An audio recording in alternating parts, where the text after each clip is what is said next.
So as she just stated, that was my previous project title. I've changed directions a little bit since then, just to broaden it a little more, but I'm still focusing on STDs. I just decided to make my scope a little wider. So now I'm focusing on alternative methods of disseminating vital health promotion information for at-risk teens. And like she stated, my name's Maddie, and my faculty mentor is Linda Romines, and thank you so much. So a goal where I'm heading is to improve health outcomes in Allen County overall. I have decided to do this in flyer format, but I will get to how I decided on that and why throughout the course. So I'm going to take you through like how I sort of came up to where I am now. So the first thing I needed to do was establish a need.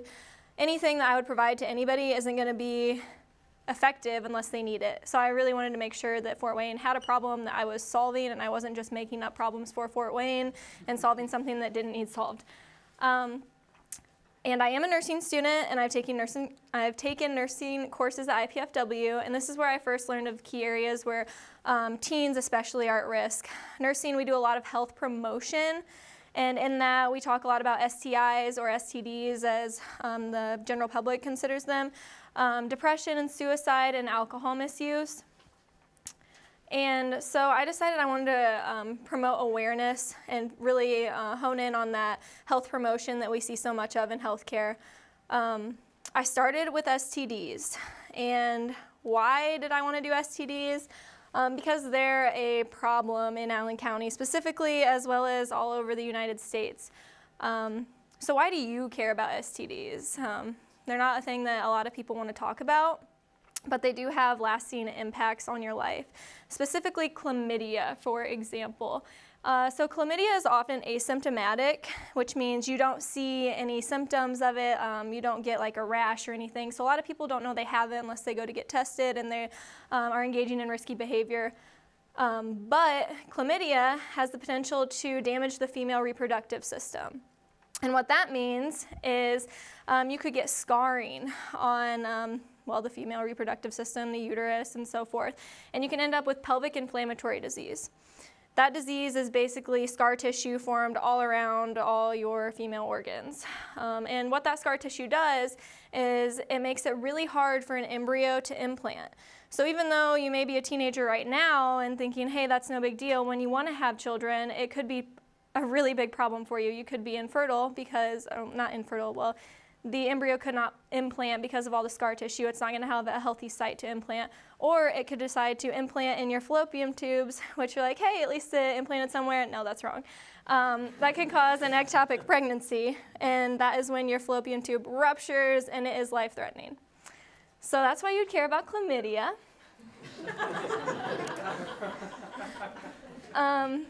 So from researching STDs and finding a target group, I looked at a lot of graphs and studies done in Allen County specifically, which I didn't think there was going to be a whole lot of research on, but turns out there's a lot. And I found out there are age trends for 15 to 19-year-olds as well as 20 to 24-year-olds. And I use chlamydia as my example because it happens to be the most prevalent STD in Allen County. So here's the Allen County STD morbidity chart. It seems like a lot, but the part that I need you to focus on is this part in red. And that is the chlamydia morbidity for 20 to 24-year-olds, which you see is the highest out of all the age ranges. And then right following that is 15 to 19-year-olds. So since this age group has the highest occurrence, they already have the infection. We can't take that away. We can treat it, but they're already engaging in this behavior. So I wanted to do an intervention in the group a little bit below that to try to stop them from getting a STD before they would engage in that sort of risky behavior. So 12 to 17 seemed to be like my home range. So from there, I was going to stop, and I was going to do a little bit of intervention and patient teaching on STDs and focus on prevention. I switched gears a little bit, and after talking with my faculty mentor, we decided that I should broaden up and include other things that teens are struggling with. So instead of focusing on prevention now, I'm going to do the intervention, because as you saw, that age group, most of them already have the infection, and if you go any younger, it gets a little rough talking to those kids about STDs. I mean, how do you bring that up to children, and what facility is going to let you in there to talk about that? I mean, a lot of people don't like to talk about it. So, adding on to depression and suicide. This age group, my 12 to 17, is having a lot of trouble with depression and suicide, and they're at the highest risk. So, depression, to start off with. The CDC says that in 2015, about 12.5% of the population ages 12 to 17 had at least one MDE in the past year. Now, an MDE is considered a major depressive episode, and that is what the DSM-5 calls it. And for medicine in general, the DSM-5 is like the gold standard for diagnosing these kind of mental illnesses. And an MDE is a period of at least 2 weeks when a person experiences a depressed mood or a loss of interest or pleasure in daily activities. America's Children says that 19% of females aged 12 to 17 had an MDE in the past year. So that's 1 in 5 that are affected by this. Suicide. For middle and high school, suicide is the second leading cause of death. If you take a look at my second note, you can read it. It's a long list, but all of those things combined have less of occurrence for deaths for this age group. Suicide's greater than all of them combined. And I just think that's absolutely crazy.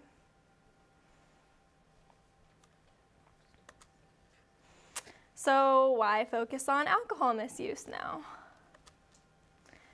So I did research in Allen County for this one. Well, I looked at research from Allen County. And Drug and Alcohol Consortium of Allen County found that 28.7% of high school seniors report that they binge drink. And 29% of 8th graders drank alcohol in the past year. 18.3% of 6th graders drank alcohol sometime in their life. Those are 6th graders. MAD says that teen alcohol use kills 4,300 people each year. So this is a problem I would like to address through health promotion. So what ways can I target this group, and how do they consume information? Well, if you think about 12 to 17-year-olds, they're using a lot of social media. They're very busy individuals. Downtime's super important to them, so they're probably not going to spend it like attending extra classes, so on and so forth. And they get a lot of their information through school because that's where they have to learn in their captive audience.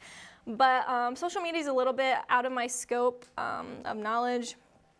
I wouldn't be able to do a whole lot with it, so I decided to think about how information gets passed on to me specifically and what I could do realistically. And I realized that IPFW does a very sneaky thing, and I would like to copy it, and that is the toilet times, as I'm sure you have all seen. For those of you that don't know, the toilet times is on the back of almost all of our stalls here at IPFW, and it creates a brief blurb about what's going on in the university for that month. So you can get information about homecoming, all sorts of other resources. So I decided that this would be a good way for me to disseminate this information. So the next question is where? My faculty mentor and I are currently in the brainstorming phase of this. We would like to focus on where youth gather. So if you have any suggestions for that, this is what we have so far. Parkview Fieldhouse, Spiece, movie theaters, skating rinks, Boys and Girls Club, the YMCA, church youth groups, just places 12 to 17-year-olds usually gather because a lot of people have to use the restroom during the day, and if they're at these facilities, then I will have a captive audience there. Right. So funding this source. I could possibly do a grant. I'm not going to need a lot of funding for this, actually, because it is an 8.5 by 11 piece of paper.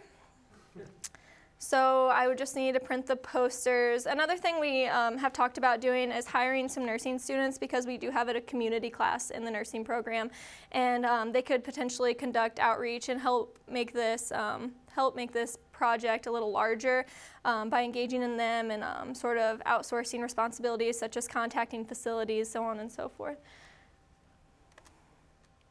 So measuring the data. We're unsure of how we're going to measure the data at this point. It's going to be really hard. But the ideas for this right now are to pick facilities, see how many people attend each of these facilities, and then we'd have about a round number of how many people could be using the bathroom and have a touch on this sort of information. Another way is to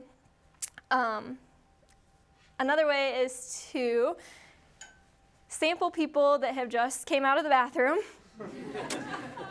grab 10 of them, or however many we're doing at the time, and say, hey, did you see my poster? Yes or no?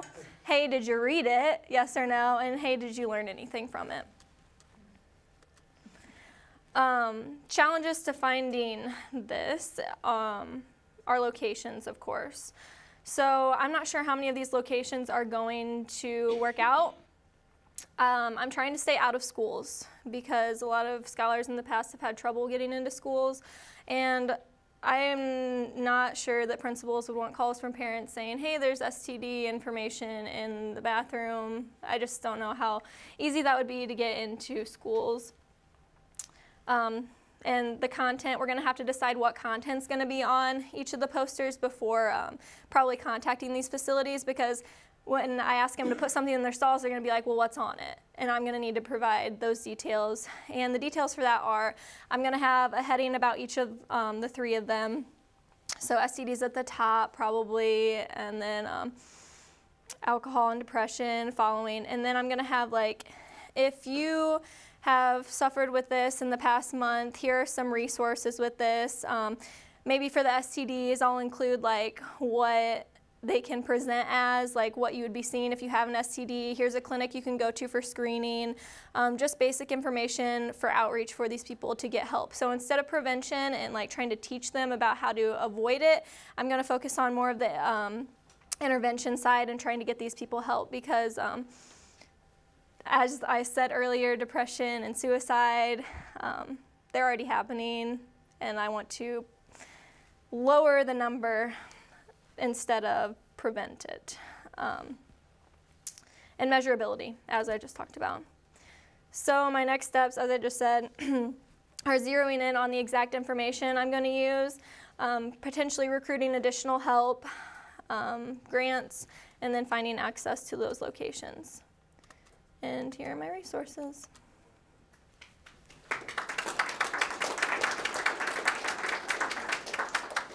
All right, questions? Yes. It's not so much a question, it's a couple ideas. Okay. One of the thoughts I had is to think about doing more than just hanging a poster, because one of the things that makes Toilet Times work is it's in that little sort of plastic case, so it looks sort of official. Right. And so if you had funding, that you could do something more permanent. Another thought I had is if you do the poster, you see around campus sometimes they have little things that are cut vertically and they can tear off and take with them. Yes. And so if you had something on, like, you know, the suicide prevention hotline, and then there's one about a website for chlamydia or a clinic or something, and that would be another way also that you could measure how much impact it's having by recollecting the posters after an event and seeing how many of those tags were taken. And then you could simply count that you had, you know, you had 20 people that grabbed that, the one on suicide prevention. So just an idea. Okay, thank you. Matthias. I like your project. I'm just curious, I was kind of shocked by the statistics regarding depression in young kids and youth and how that leads to suicide. Do you know, or is there research on what causes that? What are significant I'm sure there influencers is. of? I haven't looked into it. I can. I'm just curious. I don't know. I don't think have an that's answer for you. interesting. I'm sorry.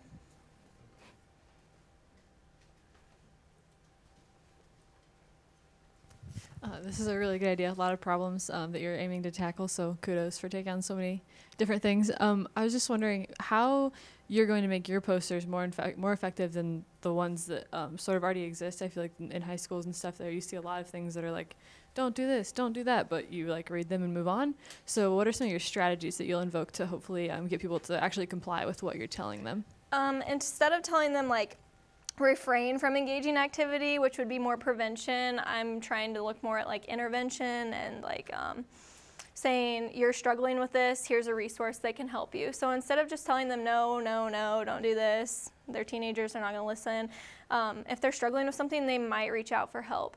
So that's what I'm trying to do. And I've started looking at the back bathroom stalls, and I haven't actually seen like a whole lot of stuff up there. So I think it's an open space that really could be taken advantage of, to be honest. So I guess that's my answer. Scott.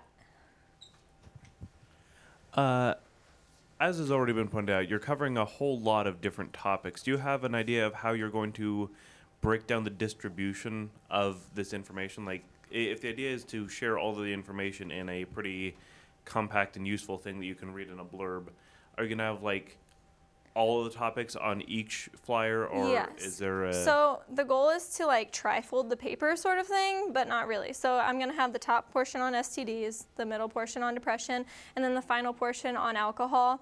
And then under each of those subheadings, I will have basically an outreach. Like, if you're struggling with this, you can go to this website or reach out to this hotline. So I myself am not going to be doing any of the answering of the calls or anything. I'm just going to point them in the right direction to help them deal with these resources, or deal with the problems, and give them resources to deal with these problems. So, and also by switching from prevention to sort of, I have this, now what? That is going to take away a lot of the information that I would need to put on under each of the sections, because I won't be needing to tell them the STDs are a problem. It would be like, I have symptoms of one, now what? Any more questions? Oh, Andrew? Oh, nope, he's back there. Go ahead. Have you spoke with Deb Barisic for the West Lafayette Street Clinic and her HPV vaccination campaigns? No, I have not, but that would be very interesting, because a lot of people are refusing those, and yeah, they're like, why do my kids need an HPV vaccination if they're not sexually active? Well,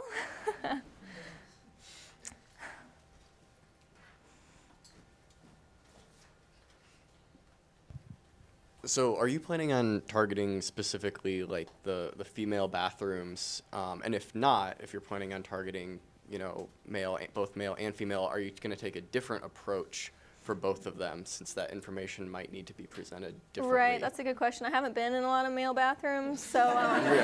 I don't know how they're set up, but Yeah. I don't know. I'd probably have to talk to a male about where you look. Maybe above a urinal. Is that where you look? I mean the information, like what you're putting on the poster, right? No, it's going to be the same. I mean, boys and girls both struggle with depression, and they both drink. And I mean, chlamydia just has these symptoms for females, but STDs as a whole affect men probably more openly than they do women, to be honest. That's just the unseen for women. But thank you. And Brian. So I think kind of like what Andrew was like getting at was that a lot of guys like never like to like talk about their emotions at all, or talk about anything that's going on in their life. Yeah. Because they've sort of been like conditioned that way by society to like not cry, or like not to like like I don't know, feel like anything at all. So I feel like a different approach towards males when it comes towards depression and suicide would probably be like a really like big thing, like telling them like listen, like it's okay to like feel like actual like something, you know what I mean? I think that's something you should probably like look into, about like other ways that people have reached out to young males, especially in that respect. Do you think that the bathrooms would be a good place for this, because it is sort of private, and then exactly. the hotlines are also anonymous, so that might address it already? It's like where like their friends don't have to see them reading this, you know what I mean? Because if their friends saw them reading it, like they'd like make a joke, probably. Right. Yeah. And, like, roast them about it. So yeah. Okay. Thank you.